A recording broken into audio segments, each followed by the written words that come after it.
Hello दोस्तों, आज हम पढ़ने वाले हैं संधि। संधि क्या होता है, संधि विच्छेद क्या होता है, संधि के प्रकार क्या होते हैं और हम जानेंगे कि संधि के प्रकार कितने होते हैं। ठीक है, तो अगर आपको मेरी समास पे वीडियो देखनी है तो वो पहले ही बन चुकी है, आप उसका लिंक डिस्क्रिप्शन में देख सकते हो। तो स्टार्ट करते हैं। संधि संधि संस्कृत का शब्द है जिसका अर्थ है मेल या जोड़।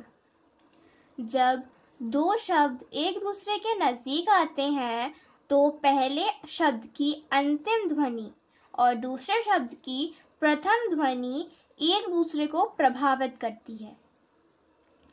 इस परिवर्तन की प्रक्रिया को संधि कहते हैं। जैसे देव धन इंद्र, देवेंद्र, सुर धन इंद्र, सुरेंद्र, सूर्य धन उदय, सूर्योदय, विद्या धन आलय, विद्यालय, मना धन रथ, मनोरथ। अब हम जानते हैं कि संधि की परिभाषा क्या होती है।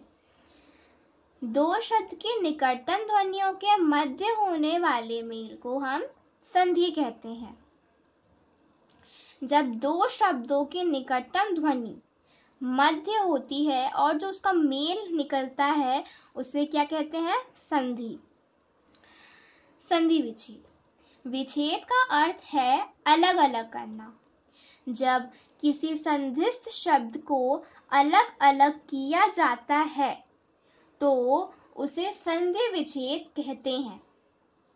जैसे महर्षि, उसका हो जाएगा महा धन ऋषि।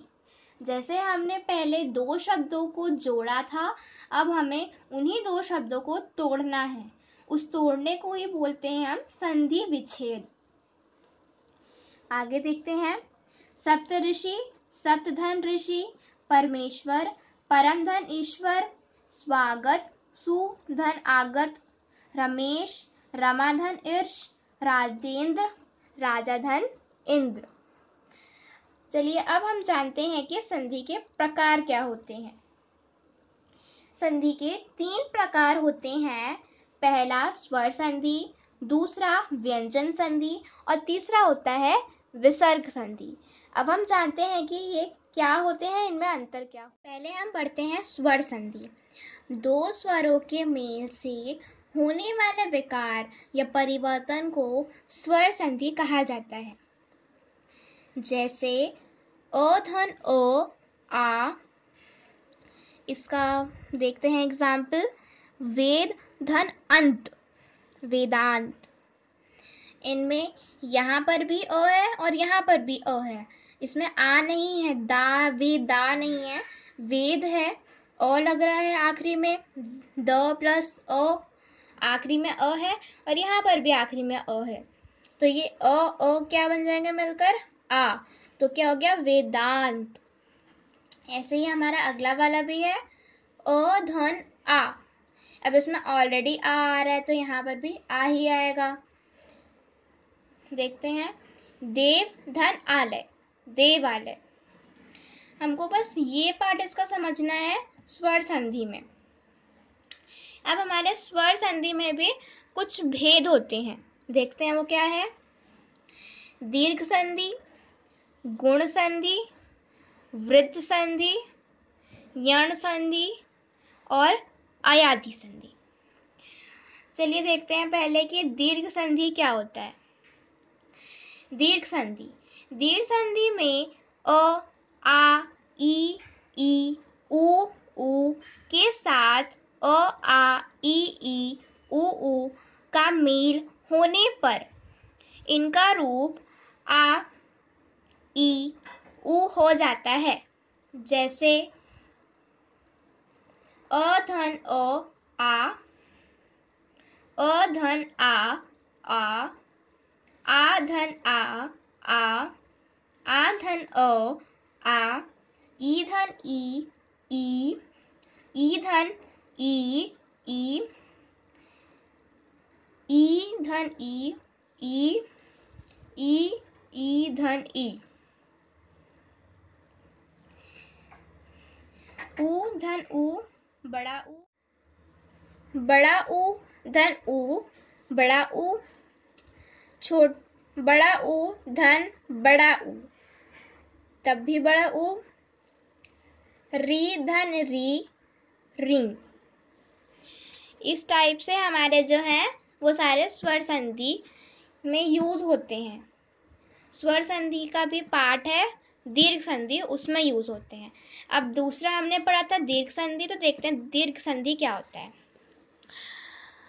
अ या आ से परे यदि हर्षित स्वर और दीर्घ स्वर ई, उ या री हो तो कृष्मः ए, ओ, अर हो जाता है। जैसे अ धन छोटी ई, ए, अ धन बड़ी ई, ए, आ धन छोटी ई, ए, आ धन बड़ी ई, ए, अ धन उ, ओ, आ धन उ, ओ, आ धन उ, बड़ा उ, ओ, अ धन री, उर, आ धन री, उर। आपको अगर ये पढ़ना है तो आप लोग वीडियो को पॉज करके भी पढ़ सकते हैं। अब हमारा जो तीसरा टाइप था वो है वृद्ध संधि। परिभाषा देख लेते हैं। अ, आ, का, ए, बड़े ए से मेल होने पर बड़े ए और ओ से मेल होने पर अ हो जाता है। जैसे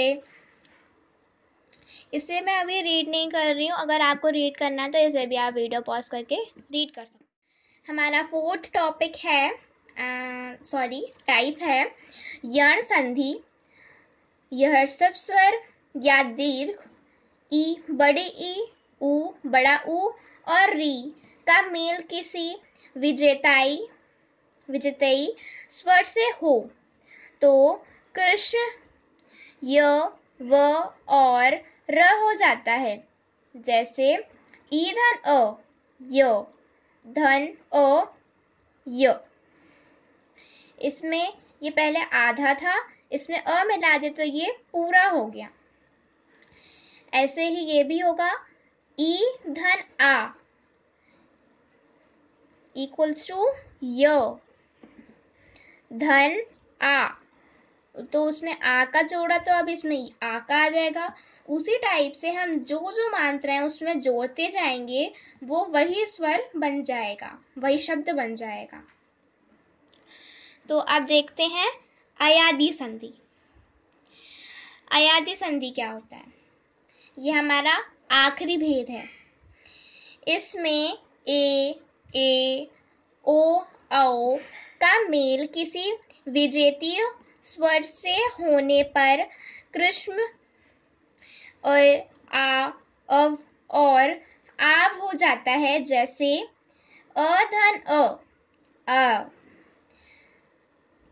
ने धन अन, नयन, ए धन आ, नए धन अक, नायक, ओ धन नव, पो धन अन, पवन, औ धन आव, पौ धन अक, पावक, औ धन उ, आवु, भौ धन उक, भावुक। अब हमने पढ़े थे कि संधि के 3 प्रकार होते हैं, स्वर संधि, व्यंजन संधि और विसर्ग संधि। तो हमने स्वर संधि पढ़ा, उसके भेद पढ़ लिए। अब हम समझेंगे कि व्यंजन संधि क्या होता है। व्यंजन संधि किसी व्यंजन का स्वर या संधि से मेल होने पर जो विकार या परिवर्तन होता है उसे व्यंजन संधि कहते हैं। इसके कुछ नियम भी होते हैं, आप वीडियो पॉज करके पढ़ सकते हो। हमें यहाँ पर भी 2 और नियम दिए हुए हैं, आप वीडियो पॉज करके पढ़ सकते हो। विसर्ग संधि। विसर्ग संधि के साथ स्वर या व्यंजन के मेल से जो परिवर्तन होता है उसे विसर्ग संधि कहते हैं। हमने स्वर संधि और व्यंजन संधि पढ़ा था। तो विसर्ग के साथ जो स्वर या व्यंजन के मेल से परिवर्तन होता है, जो परिवर्तन उसमें होता है, उसे ही हम कहते हैं विसर्ग संधि। यहाँ पर भी हमको 3 नियम दिए गए हैं, इसे भी आप वीडियो को पॉज करके पढ़ सकते हो। सो अब देखते हैं कि हमने क्या क्या पढ़ा है इसमें, उसका एक थोड़ा सा सार पढ़ लेते हैं। संधि का शाब्दिक अर्थ होता है समझौता या मेल। अगर आपसे पूछा जाए कि संधि क्या होता है, तो आपको ये नहीं लिखना है कि वो समझौता या मेल होता है, आपको उसकी परिभाषा लिखनी होगी।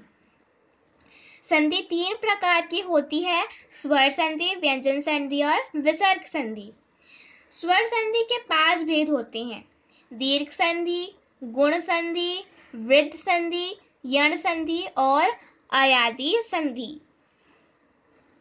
तो दोस्तों, इसी के साथ हमारा ये वीडियो खत्म होता है।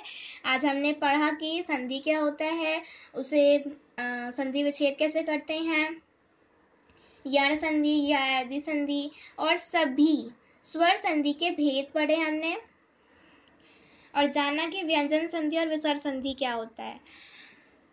मैं आपको फिर से बोल रही हूँ, अगर आपको समास की वीडियो देखनी है तो वो लिंक डिस्क्रिप्शन में गिवन है। Okay, so thank you.